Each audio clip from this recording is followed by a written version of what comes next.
Hey, so I just want to do a video documenting my accent. I'm originally from a suburb of Denver, Colorado, and I've been all over the United States for my former job as a cell tower inspector.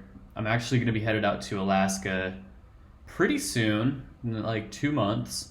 And yeah, I was just kind of like watching videos about accents, and I figured I would make my own. So this is my accent. Um, I've also realized that there was like a specific accent that I would do when I was younger and when I would be hanging out with my friends a lot. And every now and then, when I'm having a real good time with somebody, that accent will come out, and I'll start saying, like, dude. There was this one time, dude, stuff like that. I say dude a lot, or at least I used to. Now I'm a little bit more grown up. I don't throw out the dudes every 3 words, but yeah, I've also noticed that I talk pretty fast compared to other people that I've met kind of in more rural areas. I know that that's a really common thing in general, but sometimes I have to really, like, within the first 30 seconds of a conversation, like, really slow it down. I'm like, man, I think I'm going to overwhelm this person if I keep talking so fast. There was this one time not too long ago where I was out in Minnesota, and my coworker and I wanted to get some eggs from some Amish people or Mennonite. I'm not sure what they were, but so we were driving down this road. There's obviously a lot of people like that around because as we were driving down, we would see people plowing their fields with a horse. So yeah, we drove in our big old Ford F-150 down this dirt road where there was a sign that said free eggs. And the sign was so vague that we had no idea which house was giving away the eggs. And let me loop back and say they weren't free, it was eggs for sale. So, anyways, we're just driving down this road, and we pull up to this farm at like the very end of the road. It wasn't a long road. And we see these people coming out of their barn, and it's this Amish man. He's got a beard, like a lot like mine actually, a little bit bigger. And his wife, she's got like a bonnet on and a long, very modest dress. And they kind of look at us, they're like,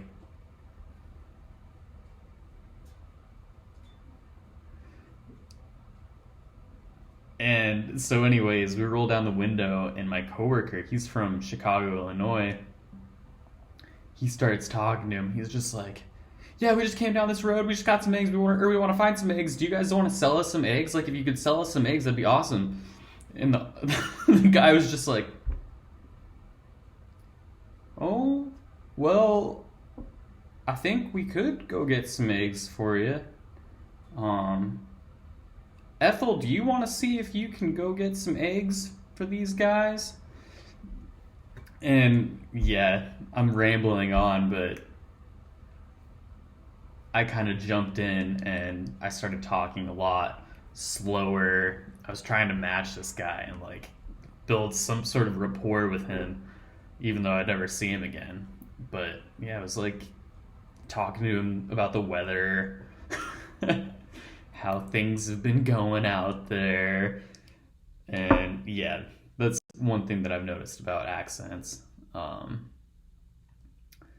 but I think being from Colorado, and I used to be kind of a stoner too. Uh, I used to talk like really, like a little bit like, I don't even know what you would call this. Just like,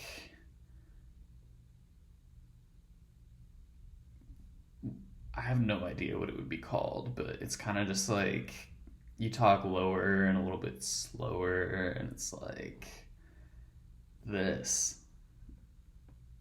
Hey, dude, do you think you want to go like up to Long's Peak? You go to Long's Peak, smoke a joint. I don't know. Anyways, to finish this video off, I'm going to read this thing I just found online. It's from like the Northern Kentucky University. It's a speech accent archive and dialect study paragraph. So it's a creative paragraph with key accent words. So here I go. As the pen fell far to the floor, Amy watched it hit the linoleum. She knew she couldn't have caught that pen if Brian threw it to her from his greasy old hands. But she picked it up and wrote the directions to her house. She cleared her throat, but her words still sounded hoarse. This is the best route. Keep your horse to this path and you'll be fine. After you cross the creek, be careful of the large roots that come up out of the ground. We'll have a cot set up in the guest house for you. Amy handed the pen back to Brian. She wanted to wash her hands immediately, but settled on wiping them on her jeans. The look on Brian's face when she did this sent a pin-pricking sensation through her. She knew she shouldn't be so hard on him. After all, she thought, he is my brother. I shouldn't be so angry all the time. And he's doing us a great service by helping us out this summer.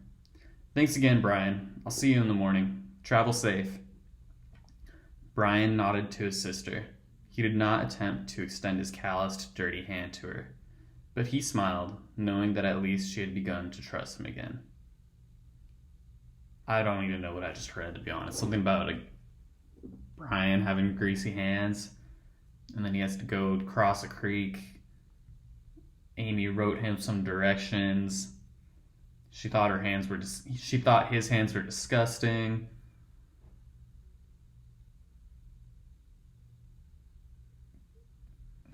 Interesting little story. But anyways, that's going to be the video. And this is how I talk.